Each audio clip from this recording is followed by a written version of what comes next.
ছাগলটা এই ছাগলটা এগুলো সব গাভীর। ইনশাল্লাহ আল্লাহ চাইলে অল্প দিনের মধ্যেই বাচ্চা হবে।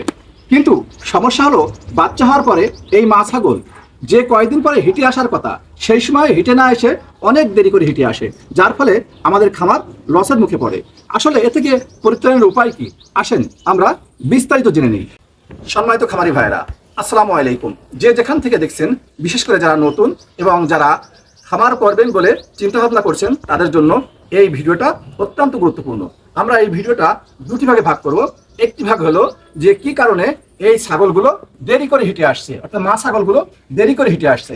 আরেকটি কারণ, আরেকটি বিষয়ে আমরা আলোচনা করব, সেখান থেকে পরিত্রাণের উপায় কি।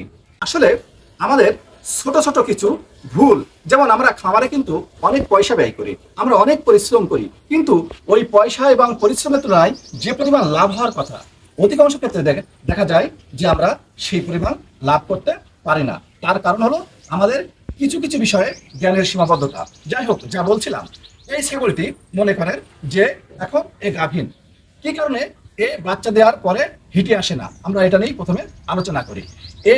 এখন এর পেটে বাচ্চা আছে, তাই না? এর এখন আমাদের উচিত ছিল এর শরীরে পর্যাপ্ত পরিমাণ নিউট্রিশন বা পুষ্টি দেওয়ার দরকার। দেখা যায় কি অনেক ক্ষেত্রে গাভীন অবস্থায় আমরা পর্যাপ্ত তাকে ঘাস দিই না, অনেক সময় ক্যালসিয়ামের শর্ট থাকে, ক্যালসিয়ামের সাপোর্ট দিই না, অনেক সময় জিঙ্কের শর্ট থাকে, আমরা সাপোর্ট দিই না। এরপরে এই বাচ্চাটা হয়ে যাওয়ার পরে আবার ওই একই সমস্যা।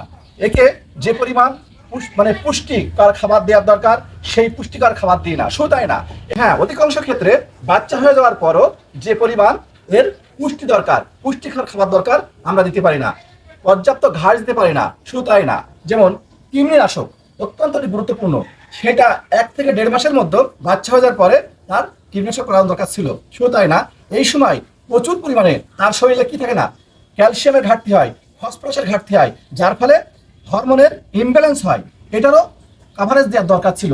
শুধু তাই না, এর স্বাস্থ্যসম্মতকর পরিবেশ দরকার ছিল, সেগুলো কিন্তু আমরা দিতে পারি না। না দেওয়ার ফলে এই ছাগলটা পুষ্টিহীনতায় ভোগে। পুষ্টিহীনতার ভোগার ফলে যে সময় হিটে আসার কথা সেই সময় কিন্তু এই ছাগলগুলো হিটে আসে না। তাহলে আমাদের ছাগলের খামারে ডেভেলপ হবে কী করে?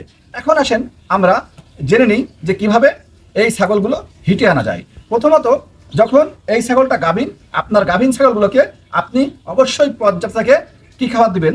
ঘাস দিবেন, পারলে সঙ্গে অল্প দানাদার, এবং জিঙ্ক এবং ক্যালসিয়ামের সাপোর্ট যদি দিতে পারেন তাহলে অবশ্যই ভালো হয়। এরপরে ওই ছাগলটা বাচ্চা হলো, বাচ্চা হওয়ার পরে মা তার বাচ্চাকে দুধ খাওয়াবে। আপনি জানেন তার শরীর থেকে কী পরিমাণ ক্যালসিয়ামের ঘাটতি হচ্ছে। আপনি এখন ওই ছাগলটিকেও ঠিক একইভাবে পর্যাপ্ত থেকে ঘাস খাওয়াবেন, এবং ঘাসের পাশাপাশি তাকে জিঙ্কের সাপোর্ট দিবেন, ক্যালসিয়ামের সাপোর্ট দিবেন, এবং একটা জিনিস মনে রাখবেন, আপনার 1 থেকে 1.5 মাস পরে একে অবশ্যই কৃমিমুক্ত করবেন এবং বুস্টার ডোজ দিবেন। দেওয়ার পরে তাকে লিভার টনিক এবং জিঙ্কের সাপোর্ট দেওয়ার পরে পারলে ক্যালসিয়াম এবং এডি যদি আপনি দিতে পারেন, তাহলে দেখবেন এই ছাগলটি 2 মাস 10 দিন থেকে 3 মাসের মধ্যে ইনশাল্লাহ হিটে আসবে। আপনাকে অন্য কোনো হরমোন বলেন, অন্য কোনো পদ্ধতি অ্যাপ্লাই করা লাগবে না, ইনশাল্লাহ সে প্রাকৃতিক নিয়মে হিটে আসবে। কারণ যখন তার শরীরে হরমোনের ব্যালেন্স হবে তখন সে হিটে আসবে। আমার মনে হয় আপনারা বিস্তারিত বুঝতে পেরেছেন। সুতরাং আপনারা এইভাবে ছাগলের খামার করুন, ছাগলকে পরিচর্যা করুন, তাহলে আশা করা যায় যে আপনারা একজন সফল খামারি হিসেবে নিজেকে আত্মপ্রকাশ করতে পারবেন।